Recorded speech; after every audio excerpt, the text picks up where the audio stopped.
My dear friends, मैं कोई YouTuber नहीं हूँ, लेकिन जो वीडियो मैं आपके लिए लेकर आता हूँ आपके भविष्य के लिए है। तो थोड़ा दिल और दिमाग को खाली कर लो और अपने दिमाग में इस वीडियो को बातें भर लो, फिर सोचने का कि आपको क्या करना है। ज़रा इस वीडियो को पूरा देख लीजिए और मेरा चैनल को सब्सक्राइब कीजिए ताकि जो भी वीडियो मैं लेकर आता हूँ सबसे पहले आपके पास पहुँच जाए। Thank you. अब मैं वीडियो शुरू करता हूँ। आने वाला भविष्य कि क्या होने वाला है, किस तरह के बिजनेस आने वाले हैं, किस तरह के ट्रेंड आने वाले हैं, यदि आपने देख लिया तो आप भी अपने जीवन में क्रांतिकारी परिवर्तन ला सकते हैं। दोस्तों, अभी तक लोगों का मानना है कि समय से पहले और भाग्य से ज्यादा कभी किसी को नहीं मिलता, लेकिन साथियों, जिस व्यक्ति ने समय को पहले से देखा उसने हमेशा भाग्य से ज्यादा ही कमाया। एक होती है दृष्टि, एक होती है दूरदृष्टि, फॉरसाइट। कौन कौन से ट्रेंड आने वाले हिंदुस्तान के अंदर यदि आपने देख लिया तो आप भी सफल हो सकते हैं। साथियों, यदि हम आपसे 20 साल पहले कहते कि एक ट्रेंड आ रहा है हिंदुस्तान में, यदि आपको करोड़पति बनना है तो आप पानी को बोतलों में भर भर के बेचना शुरू कर दीजिए, तो क्या आप करते? नहीं करते। मगर आज वही बिसलरी की बोतल बिक रही है 15 रुपए प्रति लीटर। क्या कीमत है उस पानी की? कॉस्ट 15 रुपए प्रति लीटर बिसलरी। क्या कीमत है उस आलू की? 250 रुपए प्रति किलो अंकल चिप्स। क्या कीमत है उस कोक की, कोको कोला की बोतल के अंदर? क्या कारण है कि आप भी दिन रात मेहनत करता चला जा रहा है परंतु उसके सपने साकार नहीं हो रहे? ये पिछले 70 सालों से हिंदुस्तान में एक आम आदमी काम करता चला जा रहा है परंतु उसके जीवन में कोई बदलाव नहीं आ रहा है। साथियों, यदि विचार करें, हर दिन किसी न किसी कार्य क्षेत्र में एक नई तकनीक आती है, एक नया आविष्कार होता है, उसी के साथ पुरानी तकनीक को अलविदा कर दिया जाता है और साथ ही दांव पर लग जाती है उस उद्योग से जुड़ी करोड़ों लोगों की तकलीफ। दोस्तों, विचार करो कि 3 पीढ़ी पहले किया गया बिजनेस क्या आपके जीवन में आने वाली जनरेशन के भविष्य की सुरक्षा कर सकता है? दोस्तों, आपको समझना पड़ेगा आज ये न्यू क्या है, new economic evolution of the world क्या है। यदि आप नीव यानी कि new economic evolution of the world की सोच के साथ अपने आने वाली जनरेशन की भविष्य को सुरक्षा करना चाहते हैं तो दोस्तों आपको समझना पड़ेगा कि हिंदुस्तान में कौन कौन से बिजनेस आए, उनसे क्रमशः क्या क्या बदलाव हुए, इस पूरी कड़ी को आपको समझना पड़ेगा। यदि आप इस पूरी कड़ी को समझ पाए तो आने वाला भविष्य की कैलेंडर की एक तारीख आपके नाम भी दर्ज हो सकती है। दोस्तों, पिछले 70 सालों से एक आम आदमी हिंदुस्तान में मेहनत करता चला जा रहा है परंतु उसके सपने साकार नहीं हो रहे। क्या कोई नई आशा की किरण है? चलिए हम सब लोग मिलकर देखते हैं। हिंदुस्तान को आजादी मिली 1947 में, पॉलिटिकल इंडिपेंडेंस, लेकिन इकोनॉमिक इंडिपेंडेंस मिला आफ्टर 1991 के बाद, आफ्टर लिबरलाइजेशन स्टार्टेड, जब मल्टीनेशनल कंपनी से आने लगी हिंदुस्तान में। अगर 1991 के पहले के हिंदुस्तान को देखें तो आप पाएंगे कि पैसा कमाने के लिए 3 चीजों की जरूरत होती थी: लैंड, लेबर, कैपिटल। आपके पास जमीन होना चाहिए, आपके पास लोग होना चाहिए, आपके पास पैसा होना चाहिए। तो पहला ट्रेंड हिंदुस्तान के अंदर आया लैंड, लेबर, कैपिटल का ट्रेंड। तो साथियों, इस ट्रेंड ने टाटा, बिरला, मोहनलाल गोयनका जैसे लोगों को करोड़पति बना दिया। 40 साल लगे इनको करोड़पति बनने में, 40 साल। लेकिन दोस्तों, सेकंड ट्रेंड जो हिंदुस्तान के अंदर आया उसने पूरे हिंदुस्तान की इबारत को बदल के रख दिया और वो ट्रेंड था कंप्यूटराइजेशन का ट्रेंड। इस ट्रेंड ने विप्रो कंप्यूटर को हिंदुस्तान की सबसे सक्सेसफुल कंपनी बना दिया। Wipro computer, Azim Hasan Premji, second richest person in the world and India. No Tata, no Birla, no Mohanlal. वही कंप्यूटराइजेशन का ट्रेंड जो चला जा रहा था वर्ल्ड में, उससे बिल गेट बन गया richest man of the world, overtaking of sultan of Brunei, overtaking of sheikh of Saudi, overtaking of Rockefeller, overtaking of Ford. साथियों, वही ट्रेंड जब हिंदुस्तान के अंदर आया तो उस ट्रेंड ने विप्रो कंप्यूटर को हिंदुस्तान की सबसे सक्सेसफुल कंपनी बना दिया। 10,000 रुपए से चालू की गई कंपनी जिसे नारायण मूर्ति ने चालू किया था, इन्फोसिस टेक्नोलॉजी। वही इन्फोसिस टेक्नोलॉजी जब नैस्डैक स्टॉक एक्सचेंज पर लिस्ट हुई तो इसका मार्केट कैपिटलाइजेशन हो गया bigger than Reliance, bigger than Tata, bigger than any XYZ of the company in India. 10,000 रुपए से चालू की कंपनी इन्फोसिस टेक्नोलॉजी, चेंज हो गया जमाना। यानी कि यदि अब आपको करोड़पति बनना है तो आपको जरूरत नहीं no land, no labour and no capital. दोस्तों, इसके बाद की जिन कंपनी को हम एनालाइज करते हैं तो पाया विप्रो कंप्यूटर, इन्फोसिस टेक्नोलॉजी, जी टेलीफिल्म, सुभाष चंद्रा, NIT के पवार, रिलायंस रेनवैक्सी, चेंज हो गया जमाना। साथियों, इसी के साथ हिंदुस्तान के अंदर जो तीसरा ट्रेंड शुरू हुआ वो था ट्रेडिशनल मार्केटिंग का ट्रेंड, यानी कि प्रोडक्ट को कंज्यूमर तक पहुंचाने के लिए पूरी की पूरी एक चेन श्रृंखला बनी। मैन्युफैक्चर से कस्टमर तक कई सारे बीच में लोग थे, जैसे कि C&F, agent, distributor, stockist, wholesaler, retailer, तथा एडवर्टाइजमेंट कॉस्ट आसमान छूने लग गई। तो मैन्युफैक्चर से कस्टमर के बीच की श्रृंखला में 60% पैसा बीच में ही बढ़ जाता था। इसका मतलब मैन्युफैक्चर से कोई चीज अगर 40 रुपए की चलती थी तो कस्टमर तक पहुंचते पहुंचते वही प्रोडक्ट 100 रुपए का हो जाता था। तो 1991 के पहले ये शक्तिशाली थी सेलर, परंतु 1991 के बाद आफ्टर लिबरलाइजेशन स्टार्टेड, इसकी वजह से बहुत सारी कंपनीज आने लगी हिंदुस्तान में। तो हिंदुस्तान में सेलर मार्केट के बीच में जो है वो कंपटीशन आ गया।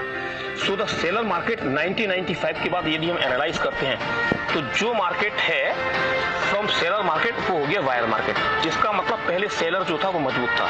यदि आपको गाड़ी चाहिए मारुति 50,000 का ब्लैक, यदि चाहिए आपको स्कूटर चाहिए तो 25,000 का ब्लैक। मगर जब कंपटीशन आया तो वायर के पास चॉइस आ गई तो वायर मजबूत हो गया। अगर आपको आज मारुति चाहिए 30,000 का ब्लैक, 30,000 में भैया ले जाओ, बाकी आसान किस्तों में। यदि आपको स्कूटर चाहिए तो 999 में ले जाओ, बाकी आसान किस्तों में दे सकते हो। जमाना बदल गया। जब कॉज वही हो गया कि जो मार्केट सिचुएशन अमेरिका और यूरोप में थी वही सिचुएशन हिंदुस्तान के अंदर आ गई। तो जो ट्रेंड वहां थे वही ट्रेंड हिंदुस्तान में भी चलेंगे। वहां भी पानी की बोतल और यहाँ भी पानी की बोतल। अब देखिए क्या होता है। 1991 से पहले ये सेल शक्तिशाली थे सेलर। जब 1995 के बाद कंपटीशन आया तो मैन्युफैक्चरर पर जोर पड़ा, क्योंकि कस्टमर के पास अब चॉइस आ गई, क्योंकि अब मैं किसी भी कंपनी के प्रोडक्ट ले सकता था। तो जब मैन्युफैक्चरर पर जोर और बढ़ा और प्रेशर पड़ा तो उसने मिडिलमैन यानी C&F, agent, distributor, stockist, retailer पर इन जो मिडिलमैन है इन सब पर उसने प्रेशर डाल दिया। तो आज आप इस इंडस्ट्रीज के किसी भी मिडिलमैन के सेगमेंट को उठाकर देख लीजिए, इन लोगों से किसी के भी चेहरे पर आपको हंसी नजर नहीं आएगी। जब कंपटीशन और बढ़ा तो मैन्युफैक्चरर ने मिडिलमैन पर और प्रेशर डाल दिया तो मिडिलमैन के मार्जिन और भी कम हो गए हिंदुस्तान में। तो जो मार्केट सिचुएशन थी अब कॉम्पिटिटिव मार्केट हो गई। तो वही मार्केट जो अमेरिका यूरोप में चल रही थी वही ट्रेंड अब हिंदुस्तान के अंदर आया। तो चौथा ट्रेंड जो हिंदुस्तान के अंदर आया वो था कंपनी स्टोर का ट्रेंड। मतलब मारुति की डीलरशिप थी, मारुति का स्टोर आ गया। नजरें दौड़ाइए तो आप देखने लग जाएंगे, रिवॉक का कंपनी स्टोर है, नाइकी का कंपनी स्टोर है, वैन ह्यूजन का कंपनी स्टोर है, सेंट्रो का कंपनी स्टोर है। तो मैन्युफैक्चरर ने इन सभी मिडिलमैन को आउट कर दिया, मार्जिन इनका भी अपनी पॉकेट में। इसके बाद जो पांचवा ट्रेंड हिंदुस्तान के अंदर आया वो है लार्ज स्टोर का ट्रेंड। इसका मतलब क्या हुआ, shop stop, cross road, west side, big बाजार, विशाल मेगामार्ट, सिटी लाइफ और सिटी कार्ट, ये स्टोर आ गए। ये केवल दिल्ली बंबई में ही नहीं बल्कि छोटे छोटे शहरों में भी आ गए। ये बहुत बड़े स्टोर होते हैं। एक स्टोर 50,000 स्क्वायर फीट से लेकर 1.5 लाख स्क्वायर फीट तक का होता है। इसकी जो लागत होती है वो 50 करोड़ से लेकर 150 करोड़ तक होती है। अब ये लोग कैसे ऑपरेट करते हैं, अभी तक जो जमाना चला आ रहा था कि एक ब्लॉक है, एक मार्केट है, उसमें छोटी छोटी कई दुकानें हैं। तो आप वहां चले जाइए, कई सारी दुकानें मिलकर जो है, अगर सपोज किए ये सारे लोग मिलकर कपड़े की दुकानें हैं, ये सारे लोग मिलकर महीने में 1500 से लेके और 2000 पैंट बेच लेते हैं। तो इन दुकानदारों को वो पैंट जो है वो होलसेलर से मिलती थी अभी तक 80 रुपए की, और वो दुकानदार ग्राहक को वही पैंट बेचता था 100 रुपए में। इसके ठीक बगल में जितना बड़ा पूरा वो मार्केट था, ये पूरा ब्लॉक था, उतना बड़ा एक शॉप स्टॉप आ गया। यानी यदि आपको पैंट चाहिए तो यहाँ से लेके वहां तक एक लंबी लाइन लगी रहती है। वो स्टोर वाला एक महीने में बेचता है 20,000 पैंट। ये जो स्टोर है मैन्युफैक्चरर के पास जाता है, बोलता मैं एक महीने में बेचूंगा 20,000 पैंट, प्राइस बताओ। मैन्युफैक्चरर भी खुश, क्योंकि अभी तक उसे मिल रहा था 40 रुपए प्रति पैंट, क्योंकि उसको बीच के मिडिलमैन को देना नहीं पड़ेगा। तो मैन्युफैक्चरर ने वही पैंट उस स्टोर वाले को दे दी 50 रुपए में। अब उस स्टोर वाले ने वही पैंट कस्टमर को दे दी 79.99 में, जो कि उस बगल में छोटी दुकानदार जो वही पैंट कस्टमर से जो होलसेलर से मिलती थी 80 रुपए की, तो क्या हुआ, एक नई लहर आएगी, ये छोटी छोटी दुकानें खत्म हो जाएगी, उसकी जगह चले आएंगे बड़े स्टोर और लार्ज स्टोर। इसके बाद क्या हुआ, ये जो मैन्युफैक्चरर है इसकी नजरें दौड़ने लगी कस्टमर की तरफ, कंज्यूमर की तरफ। तो वही ट्रेंड जो बाहर चलने लगे हिंदुस्तान के अंदर भी आ गए। तो दोस्तों अगेन इन सबको आप एलिमिनेट करना कि आप देख रहे हैं कि the market place is become much more than efficient. तो छठवां ट्रेंड जो हिंदुस्तान के अंदर आया, उस ट्रेंड ने पूरी दुनिया को हिला के रख दिया, और वो था टीटी का ट्रेंड, यानी ट्रेड विद टेक्नोलॉजी, मतलब डायरेक्ट सेलिंग का ट्रेंड, नेटवर्क मार्केटिंग का ट्रेंड, मल्टी लेवल मार्केटिंग का ट्रेंड। अब मैन्युफैक्चरर ने कस्टमर को डायरेक्ट प्रोडक्ट को देने के साथ में एक सोर्स ऑफ इनकम भी देना शुरू कर दी। तो उपभोक्ता जो पिसा जा रहा था मिडलमैन की मार से, उसे अब एक मौका मिल गया ड्रीम देखने का, सपने साकार करने का। इस इंडस्ट्रीज को लेकर जो कंपनी सामने आई, Amway, Oriflame, Modi care, Vestige, बहुत सारी कंपनीज मार्केट में आ गई। साथियों, इसके बाद तकनीकी क्रांति, ग्लोबल क्रांति ने व्यापार के तौर तरीके बदल दिए। मोबाइल इंटरनेट ने देश विदेशियों की सीमाओं को मिटाकर समग्र ग्लोबल विश्व बना दिया। मोबाइल फोन के माध्यम से पूरी दुनिया एक हाथ की मुट्ठी में समा गई। दुनिया के में व्हाट्सएप, फेसबुक, इंस्टाग्राम जैसे सॉफ्टवेयर के माध्यम से एक नई क्रांति आ गई। पूरी दुनिया में विचारों का, फोटो, ऑडियो, वीडियो का आदान प्रदान होने लगा और पूरी दुनिया एक ग्लोबल फैमिली बनने लगी। इस मोबाइल क्रांति ने अगले ट्रेंड को जन्म दिया, वो था ऑनलाइन शॉपिंग का trend. Amazon.com, Flipkart, Snapdeal, club factory जैसी कंपनीज ने ऑनलाइन शॉपिंग के दरवाजे खोलकर कस्टमर के हाथ में एक और अपॉर्चुनिटी दे दी कि वो चाहे तो पूरी दुनिया से कोई भी प्रोडक्ट कभी भी अपने घर की चौखट पर सीधे ही मंगा सकता था। इसी के साथ तकनीकी विकास के क्रम को और गति मिली जब कुछ लोगों ने पूरी दुनिया में वैचारिक आदान प्रदान के साथ में पैसे का लेन देन मोबाइल टू मोबाइल पूरी दुनिया में शुरू कर दिया। बिटकॉइन जैसी क्रिप्टो करेंसी के जरिए अब आप अपने मोबाइल फोन से पैसा पूरी दुनिया में किसी भी कोने में किसी भी व्यक्ति के पास बिना किसी बैंक, बिना किसी सरकार के हस्तक्षेप के वॉलेट टू वॉलेट दे सकते हैं। इस क्रांति ने समग्र विश्व को बदल के रख दिया। दोस्तों, इसी के साथ एक और ट्रेंड दुनिया में चला जा रहा था, वो था इन्वेस्टमेंट का ट्रेंड। साथियों, आज इस दुनिया के 10% लोगों के पास पूरी दुनिया का 90% पैसा है और बाकी के 90% की आबादी के पास केवल और केवल 10% पैसा है। इस सेक्टर ने पूरी दुनिया को दो भागों में बांट दिया। साथियों, ये 10% की आबादी जिसके पास पूरे प्लेनेट का 90% पैसा है, इन लोगों ने शेयर होल्डर बनने की ताकत को समझा। इन्होंने लॉन्ग टर्म इन्वेस्टमेंट किया, 20 साल, 30 साल, 35 साल का पेशेंस रखा और अपनी आने वाली जनरेशन के भविष्य को सुरक्षित कर लिया। बाकी इसी दुनिया के 90% वो लोग जो जीतोड़ मेहनत कर रहे थे, चले आ रहे थे पिछले 70 सालों से, पीढ़ियां बदल गई परंतु इनको आर्थिक आजादी नहीं मिली, क्योंकि उस 90% की आबादी वाली कैटेगरी में पैसे के मैनेजमेंट की समझ नहीं थी और ना ही लंबा पेशेंस। तो जिन लोगों में 1990 के दशक में एमआरएफ कार में मात्र 10,000 का इन्वेस्टमेंट किया था, उसकी वैल्यू 130 करोड़ की हो गई। जिन लोगों ने 1980 में मात्र 10,000 का निवेश किया था विप्रो कंप्यूटर में, दोस्तों आज उसकी वैल्यू 400 करोड़ की हो गई। हिंदुस्तान का शेयर मार्केट ब्रोकर पर निर्भर था। जो मिडिल क्लास है, इसको पता ही नहीं कि किस कंपनी में कब पैसा लगाना है, कब निकालना है। यही कारण है कि शेयर बाजार जैसा मार्केट जिसमें बहुत बड़ा पोटेंशियल है, इस सेक्टर की पावर को आम आदमी समझ नहीं पाया और शेयर मार्केट एक सट्टा बाजार बन के रह गया। साथियों, अब तक जितने भी ट्रेंड समय के साथ साथ हिंदुस्तान में आए, जिन लोगों ने समय से पहले इस ट्रेंड की ताकत को समझा, सभी हिंदुस्तान की बिजनेस इंडस्ट्रीज का पात्र बने और उन्हें सफलता अपने नाम दर्ज की। लेकिन साथियों, एक और ट्रेंड अब आपके सामने खड़ा है। उससे पहले विचार करें कि हिंदुस्तान की आजादी के 70 साल के बाद भी आज मध्यम वर्ग क्लास स्ट्रगल कर रहा है। आर्थिक आजादी अभी तक नहीं मिल पाई। एक और कड़वा सच जो आपके सामने है कि कोरोना वायरस के कारण पूरी दुनिया लॉकडाउन में है।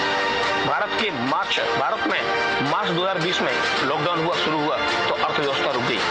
केवल अप्रैल 2020 माह में हिंदुस्तान के 2,70,00,000 लोगों को नौकरी जा चुकी है। अभी मई, जून, जुलाई का डेटा आना बाकी है। एक साल के अंदर क्या होने वाला कोई नहीं कह सकता। जिस स्कूली शिक्षा में हमने 20 साल दिए, लाखों रुपए खर्च किए, पूरी दुनिया में लगभग 1.5 करोड़ लोग ऐसे हैं जिन्होंने नौकरी के लिए अपना वतन छोड़ा और विदेशों में जाके नौकरी की।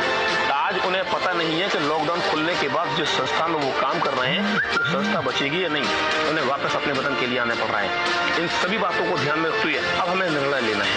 साथियों, एक और ट्रेंड आपके सामने है। अब तक जितने भी ट्रेंड हिंदुस्तान के अंदर आए, वो ट्रेंड पूरी मानव सभ्यता की अब तक की गई मेहनत का प्रतिफल है। इस ट्रेंड जिसने इस ट्रेंड को समझ लिया, उसने आने वाली नेक्स्ट जनरेशन की वो भाग्य बिताता होगा। दोस्तों, ये वो ट्रेंड है MLCI का ट्रेंड, यानी कि मल्टी लेवल क्राउड इन्वेस्टिंग का ट्रेंड। अब जरा इस ट्रेंड को समझ लेते हैं कि क्यों इस ट्रेंड को अब तक पूरी मानव सभ्यता के विकास की सर्वोच्च संभावना बताया जा रहा है। ये MLCI का ट्रेंड दरअसल दुनिया की उस 90% की आबादी जिसने सारी जिंदगी पीढ़ी दर पीढ़ी सारी जिंदगी दिन रात कड़ी मेहनत करके अपने पसीने की आखिरी बूंद तक दांव पे लगा दी, उस 90% की आबादी, ये ट्रेंड उनकी किस्मत का वो दरवाजा है जिसमें हमारे आने वाली जनरेशन का सुनहरा भविष्य की संभावना है। साथियों, MLCI multi level crowd investing new economic evolution of the world का एक अध्याय है जिसके लेखक मिस्टर एंड्रयू फेडरोविच कोवरातो है। नीव ने समझा कि पूरी दुनिया की 90% की आबादी पर पूरे वर्ल्ड की इकोनॉमी टिकी है। उस 90% की आबादी के पास पूरी दुनिया का मात्र 10% पैसा है। नीव ने बीड़ा उठाया उस 90% की आबादी में से 10 से 15% लोग और इस 10% की क्रीम आबादी में शामिल हो सके जिनके पास इस पूरी दुनिया का 90% पैसा है। दुनिया की ये 90% की आबादी दरअसल स्कूली शिक्षा से तो अवगत थी, परंतु फाइनेंशियल एजुकेशन जीरो में थी। चक्रवृद्धि ब्याज की ताकत क्या होती है इन्हें पता नहीं। इन्हें पता नहीं कि पैसे को अगर काम पे लगाया जाए तो मैग्नेट मनी बन जाती है और पैसा दिन दूनी रात चौगुनी गति से बढ़ने लगता है। दरअसल ये एमएलसी के 3 पिलर हैं: फाइनेंशियल एजुकेशन, कोओनरशिप और बिजनेस अपॉर्चुनिटी। सबसे पहले हम लोगों को फाइनेंशियली एजुकेट करते हैं। Level 1, level 2, marathon, master coffee जैसे एजुकेशन कोर्स के माध्यम से पहले हम व्यक्ति का माइंड डेवलप किया जाता है जिससे वह पैसे की ताकत को समझ पाए। ये दुनिया की 10% की आबादी में शामिल होने के लिए पहला कदम है। एमएलसीआई का दूसरा जो पार्ट है वो है कोओनर बनने का, सह मालिक बनने का। हमारा क्रिप्टो यूनिट प्रोग्राम दुनिया का पहला एक ऐसा प्रोजेक्ट है जिसमें हम दुनिया की टॉप मोस्ट 20 सेक्टर में आज की टॉप मोस्ट प्रॉफिटेबल 65 कंपनीज में पैसा डिस्ट्रीब्यूट कर रहे हैं। ये सारी कंपनीज हमें 2 तरीके से लाभ पहुंचाती है। पहला, क्रिप्टो यूनिट प्रोग्राम में सम्मिलित सारी कंपनीज अपने अपने सेक्टर में जो भी प्रॉफिट जनरेट करेंगी उसमें से 8 से लेकर 35% पैसा हमें हर महीने प्रॉफिट बोनस के रूप में जितने हमारे पास सीआरयू है उसके हिसाब से हमें देती रहेंगी जिंदगी भर, जनरेशन टू जनरेशन, या जब तक आप अपना सीआरयू किसी को बेच ना दें। और दूसरा, 65% जो प्रॉफिट के रूप में इनको पैसा आ रहा है एवरी मंथ ये अर्न करेंगे, उस पैसे को फिर से सीआरयू के पोर्टफोलियो में रीइन्वेस्टमेंट करेंगे जिससे हमारी कैपिटल बढ़ती जाएगी तो हमारा सीआरयू का रेट भी बढ़ेगा। इसका रेट बढ़ता ही जाएगा और सीआरयू आपके लिए आने वाले टाइम में एक शानदार एसेट बन जाएगा। और दोस्तों, सीआरयू की बढ़ती हुई कीमत के साथ साथ जो इसके पीछे प्रॉफिट बोनस मिल रहेगा वो भी बढ़ते हुए क्रम में आते जाएगा, बढ़ते जाएगा। तो वो भी profit bonus generation to generation और पीढ़ी दर पीढ़ी मिलता रहेगा। इसी के लिए तो हम काम कर रहे हैं। यही है आजादी, आर्थिक आजादी, यानी कि फाइनेंशियल फ्रीडम। दोस्तों, काम करो एक बार, पैसा मिलेगा बार बार। यही मिशन है हमारा new economic evolution of the world का, यानी कि विश्व का एक नया आर्थिक विकास। यही सपना है मिस्टर एंड्रयू फेडरोविच कोवरातो सर का। अब हम पूरी दुनिया की 90% की आबादी की आर्थिक आजादी के लिए काम कर रहे हैं, यानी कि वसुधैव कुटुंबकम। अब दोस्तों, फैसला आपको करना है, निर्णय आपको लेना है कि एक तरफ पिछले 70 सालों का संघर्ष भरा सफर जो हमारे लिए कड़वा अतीत है, दूसरी ओर आपका सुनहरा भविष्य जो आपके निर्णय की प्रतीक्षा कर रहा है। फैसला आपको करना है। आपका परिवार पिछले 70 सालों के संघर्ष के बाद बदलाव चाहता है, आजादी चाहता है, आर्थिक आजादी। इससे जुड़ने के लिए डिस्क्रिप्शन में आपको लिंक दिया जाएगा और मोर डिटेल्स के लिए कॉल कर सकते हैं। Thank you.